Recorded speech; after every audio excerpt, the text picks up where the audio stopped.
Kota Banjarmasin, kota 1000 sungai.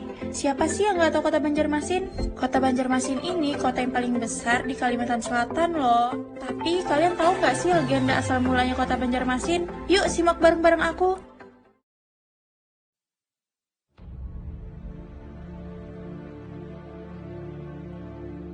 Pada zaman dahulu, berdirilah sebuah kerajaan di Kalimantan Selatan, bernama Negara Daha. Kerajaan itu didirikan Putri Kalungsu bersama putranya, Raden Sari Kuburangan alias Sekar Sungsang yang bergelar Panji Agung Maharaja Sari Kuburangan. Setelah Sekar Sungsang wafat, istana kerajaan Daha diambil alih oleh Maharaja Sukarama sebagai pengganti Sekar Sungsang. Pada masa pemerintahannya, pergolakan berlangsung terus-menerus. Walaupun Maharaja Sukarama mengamanatkan agar cucunya Pangeran Samudra kelak akan menggantikan tahta. Namun nyatanya yang menaiki tahta adalah Pangeran Mangkubumi. Kerajaan tidak hentinya mengalami kekacauan karena perebutan kekuasaan. Akibat dari kekacauan tersebut, Pangeran Mangkubumi akhirnya terbunuh dalam suatu usaha perebutan kekuasaan. Sejak itu, Pangeran Tumenggung menjadi penguasa kerajaan. Perebutan kekuasaan yang tak kunjung berakhir mengakibatkan banyaknya rakyat miskin dan kelaparan. Pangeran Samudra merasa tidak aman jika tetap tinggal dalam lingkungan kerajaan. Atas bantuan para patih, Pangeran Samudra melarikan diri. Ia menyamar hidup di daerah sepi di sekitar muara Sungai Barito. Dari Muara Bahan, bandar utama negara Daha, mengikuti aliran sungai hingga ke muara Sungai Barito, terdapat kampung-kampung yang berbanjar-banjar melintasi tepi-tepi sungai. Di antara beberapa kampung itu, Kampung Banjarlah yang paling bagus letaknya. Kampung Banjar dibentuk oleh 5 aliran sungai yang muaranya bertemu di Sungai Kuin. Karena letaknya yang strategis, Kampung Banjar kemudian berkembang menjadi bandar, kota perdagangan yang ramai dikunjungi kapal-kapal dagang dari berbagai negeri. Bandar itu di bawah kekuasaan seorang patih yang biasa disebut Patih Masih. Patih Masih mengetahui bahwa Pangeran Samudra ada di wilayahnya. Kemudian ia mengajak Patih Balit, Patih Muhur, Patih Balitung, dan Patih Kuin untuk berunding.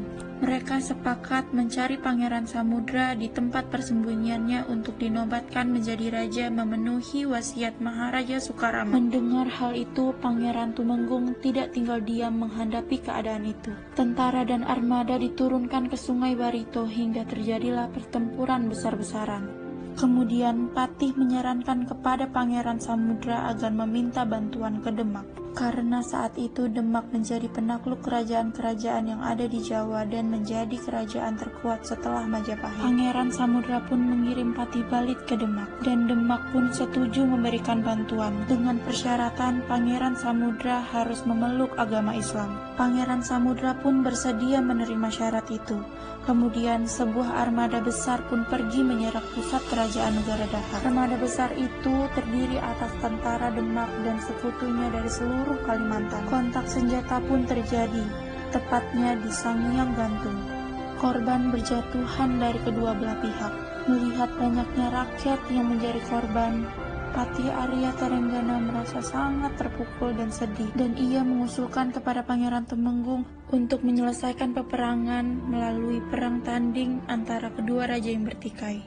Kemudian Pangeran Tumenggung dan Pangeran Samudra naik sebuah perahu yang disebut Talang Kasang. Dua pangeran itu memakai pakaian perang serta membawa senjata. Mereka pun saling berhadapan di Sungai Parit Basar. Pangeran Tumenggung sangat ingin membunuh Pangeran Samudra. Namun sebaliknya, Pangeran Samudra tidak tega berkelahi melawan pamannya. Pangeran Samudra pun mempersilahkan pamannya untuk membunuhnya. Dan akhirnya luluh juga hati Pangeran Tumenggung. Ia mampu menatap Pangeran Samudra bukan sebagai musuh, tetapi sebagai keponakannya. Lalu Pangeran Tumenggung melemparkan senjatanya. Dengan hati tulus, Pangeran Tumenggung menyerahkan kekuasaan kepada Pangeran Samudra. Tepat pada 24 September 1526, kerajaan Daha digenggam oleh Pangeran Samudra. Sebagai seorang raja yang beragama Islam, Pangeran Samudra mengubah namanya menjadi Sultan Suryansyah. Pangeran Samudra bertekad menjadikan Banjarmasin sebagai pusat pemerintahan, sebab bandar itu lebih dekat dengan muara Sungai Barito yang telah berkembang berkembang menjadi kota perdagangan. Tidak hanya itu,